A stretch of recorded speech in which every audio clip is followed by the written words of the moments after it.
14 सालों का वनवास पूरा कर राम अयोध्या लौटे और फिर वहां रामराज्य आ गया। लेकिन अयोध्या में ये रामराज्य हमेशा नहीं रहा। इतिहास बताता है कि अयोध्या में राज और राजा बदलते रहे और इसके साथ ही यहां के मंदिरों का हाल भी सुधरता और बिगड़ता रहा। दैनिक भास्कर की खास सीरीज राम जन्मभूमि का इतिहास में अब तक आपने जाना कि अयोध्या का जिक्र इतिहास में कहां-कहां हुआ और राम के जन्म की कहानी क्या थी। आज के एपिसोड में जानिए राम के राज के बाद अयोध्या का हाल क्या रहा और राम मंदिर को तोड़कर मस्जिद आखिर किसने और कब बनाई। कनिष्क के समय हुआ मंदिरों का रिनोवेशन। बौद्ध साहित्य सुत्त पिटाका में 16 महाजनपदों का जिक्र है और उसमें से एक कोसल भी है। अयोध्या कोसल की राजधानी थी। कुषाण आक्रमण के साथ पूरा इलाका कुषाण वंश के पास आ गया। इसी वंश में कनिष्क राजा हुआ था। एस.टी. बेकर की किताब हिस्ट्री ऑफ अयोध्या के मुताबिक विक्रमादित्य अयोध्या को अपनी राजधानी बनाया और यहां के मंदिरों का जीर्णोद्धार भी करवाया था। कुछ इतिहासकार मानते हैं कि मंदिरों का ये रिनोवेशन 57 ईस्वी यानी कनिष्क शासनकाल में हुआ था। स्कंदगुप्त मानता था खुद को राम। 376 से 415 ईस्वी के बीच गुप्त वंश के चंद्रगुप्त द्वितीय ने शाक्य वंश को हराकर विक्रमादित्य की उपाधि ली थी। इतिहासकार ए.एल. बाराम कहते हैं कि चंद्रगुप्त विक्रमादित्य का पोता स्कंदगुप्त ने 454 से 467 ईस्वी तक शासन किया था। एस.टी. बेकर बताते हैं कि स्कंदगुप्त खुद को राम मानता था। उसने अपनी राजधानी साकेत को बनाया था और नाम रखा था अयोध्या। एक मत ये भी है कि अयोध्या के मंदिरों का रिनोवेशन स्कंदगुप्त ने करवाया था। सैनिक 1192 में लगी थी अयोध्या में मंदिर बनाने पर रोक। गुप्त वंश के बाद लंबे समय तक अयोध्या राजाओं की खींचतान में फंसा रहा। 1192 में मोहम्मद गोरी ने पृथ्वीराज चौहान को हराकर दिल्ली के तख्त पर कब्जा किया। उसी समय अयोध्या भी उसके नियंत्रण में आ गया था। 1192 में ही अयोध्या में मंदिरों के निर्माण पर रोक का आदेश जारी किया गया था। हालांकि इस रोक के बावजूद यहां मंदिर बनाने के दस्तावेज मिलते हैं।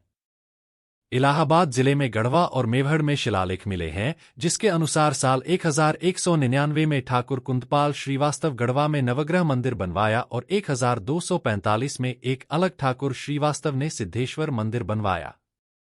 अयोध्या ए हिस्ट्री कहती है बाबर ने बनवाई मस्जिद।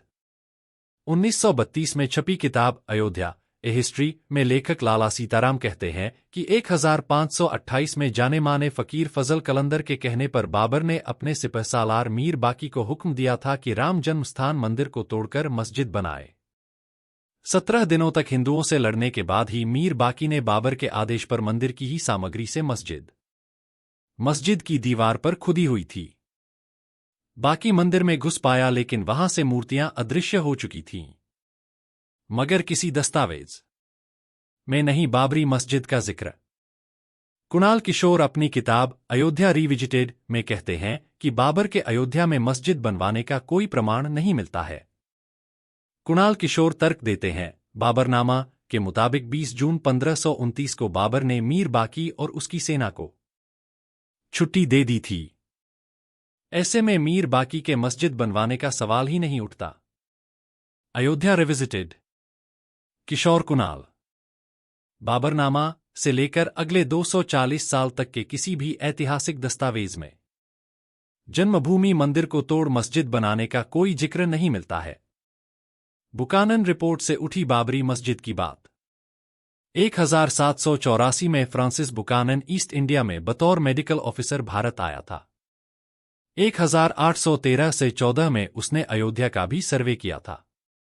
अपनी रिपोर्ट में उसने मस्जिद का जिक्र किया है। उसने लिखा है हिंदुओं का मानना है कि मंदिर को औरंगजेब ने तुड़वाया था। यहां की मस्जिद बहुत मॉडर्न है और उस पर लिखा है कि इसे बाबर ने बनवाया था।